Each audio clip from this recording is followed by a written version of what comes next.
আমার প্রিয় West Bengal state ইউনিভার্সিটির 5th সেমিস্টারের ছাত্রছাত্রীরা, আজ তোমাদের বাংলা G1-এর সাজেশন দিলাম। এই জিইতে কোনো গদ্য, কোনো পদ্য কিংবা কোনো গল্প নেই যেখান থেকে তোমরা কিছু সাজেস্টিভ প্রশ্ন পেতে পারো। এখানে যেগুলো আছে সেগুলো তোমাদের নিজস্ব প্র্যাকটিসের উপর নির্ভর করে। তুমি কোনো কলেজ থেকে নির্ভরযোগ্য কোনো কিছু পাবে না।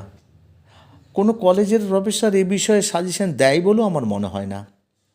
আমি বাস্তব পরিস্থিতির সঙ্গে খেয়াল রেখে, পুরনো কোশ্চেন দেখে এবং দীর্ঘদিনের নিজস্ব অভিজ্ঞতাকে কাজে লাগিয়ে সাজেশনটিকে আমি এমনভাবে তৈরি করেছি যে এর বাইরে সম্ভবত কোনো প্রশ্ন আসবে না। আর এগুলো যদি তোমরা করে যাও, তোমরা নিজেরাই যে কোনো প্রশ্ন লিখে দিতে পারবে। তোমরা যদি কমন পাও, আমার থেকে বোধহয় বেশি আনন্দ আর কেউ পাবে না।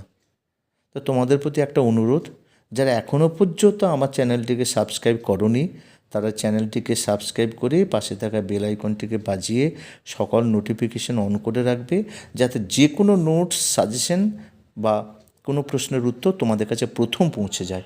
দেখো তোমরা ভিডিওটি দেখো। প্রথমেই তোমাদের বিজ্ঞাপন আসে, যে কোনো একটা বিজ্ঞান বোধ করতে একক 1 আমি এইরকমভাবে দিয়েছি। 1, উত্তম পরিবেশে অবস্থিত একটা দোকানঘর বিক্রয়ের উপযোগী বিজ্ঞাপন রচনা করো। 2, শিশুদের পুষ্টিকেন্দ্রিক একটি বিজ্ঞাপন রচনা করো। 3, গুঁড়ো মশলা বিক্রির জন্য একটি বাণিজ্যিক বিজ্ঞাপন রচনা করো। 4, পালস পোলিও টিকাকরণের জন্য একটি জনস্বার্থমূলক বিজ্ঞাপন রচনা করো। 5, সংবাদপত্র প্রকাশযোগ্য কম্পিউটার এবং তৎসংলগ্ন সরঞ্জাম বিক্রয় কেন্দ্রের বিজ্ঞাপন রচনা করো। 6, ধূমপান স্বাস্থ্যের পক্ষে ক্ষতিকর, এ বিষয়ে একটি বিজ্ঞাপনের খসড়া রচনা করো। পরেরটা, একটি বেসরকারি প্রতিষ্ঠানে চাকরির নিয়োগ সংক্রান্ত বিজ্ঞাপনের খসড়া রচনা করো। পরেরটা দেখো, আপনার এক বিন্দু রক্ত একটি জীবন বাঁচাতে পারে, এ বিষয়ে একটি বিজ্ঞাপন তৈরি করো। পরেরটা হচ্ছে, তেলের অপচয় বন্ধ না হলে পৃথিবী একদিন ধ্বংস হয়ে যাবে, এ বিষয়ে একটি বিজ্ঞাপন তৈরি করো। আর বিদ্যুৎ অপচয় বন্ধ না হলে উৎপাদন বৃদ্ধি ও ব্যর্থ হতে বাধ্য, এ বিষয়ে একটি বিজ্ঞাপন তৈরি করো। এবার পত্র রচনা। 1 নাম্বার, মহাবিদ্যালয়ের অধ্যক্ষের কাছে পরীক্ষার জন্য প্রয়োজনীয় অর্থ মুকুবের প্রার্থনা করে একটি পত্র লেখো। 2, উৎসব উপলক্ষে মাইক ব্যবহারের অনুমতি চেয়ে ভারপ্রাপ্ত পুলিশ আধিকারিকের কাছে একটি চিঠি লেখো। 3, গ্রীষ্মকালীন পানীয় জলের সমস্যা মেটানোর আবেদন জানিয়ে পৌরপ্রধানকে একটি চিঠি লেখো।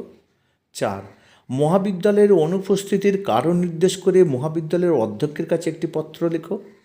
5, এলাকায় মশার উপদ্রব সংক্রান্ত সমস্যার কথা উল্লেখ করে অথবা ডেঙ্গু প্রকোপের ভয়াবহতার কথা উল্লেখ করে পঞ্চায়েত প্রধান বা পৌর প্রধানের কাছে একটি পত্র রচনা করো।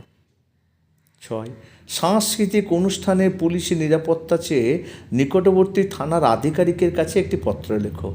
7, রাস্তা মেরামতির জন্য বা রাস্তায় আলো ঠিক করার জন্য পঞ্চায়েত প্রধানের কাছে একটি পত্র লেখো। 8 হচ্ছে, বাঁধের ভাঙন রোধে যথাযোগ্য ব্যবস্থা গ্রহণের জন্য পঞ্চায়েত প্রধানের কাছে একটি পত্র লেখো। এবার দেখো সাক্ষাৎকার, এটা থেকেও যে কোনো একটা করতে হবে। শিশুশ্রম একটি সামাজিক ব্যাধি, এই বিষয়ে একজন সমাজতাত্ত্বিকের গুরুত্বপূর্ণ বক্তব্য সাক্ষাৎকারের মাধ্যমে তুলে ধরো।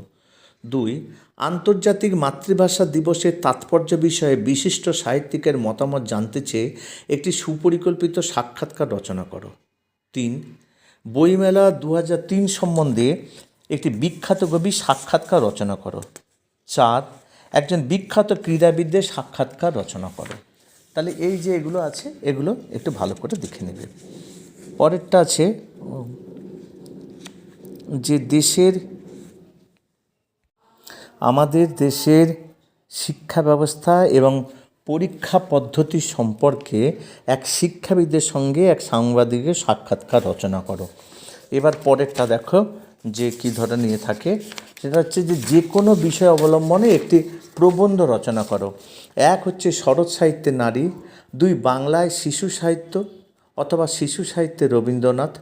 3, পরিবেশ সচেতনতার বিকাশে ছাত্র সমাজের ভূমিকা। 4, সার্ধ 2 শতবর্ষে রাজা রামমোহন রায়।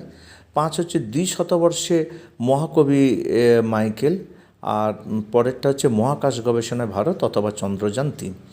এবার যে কোনো দুটো প্রশ্নের উত্তর দাও। যে 5x2 = 10।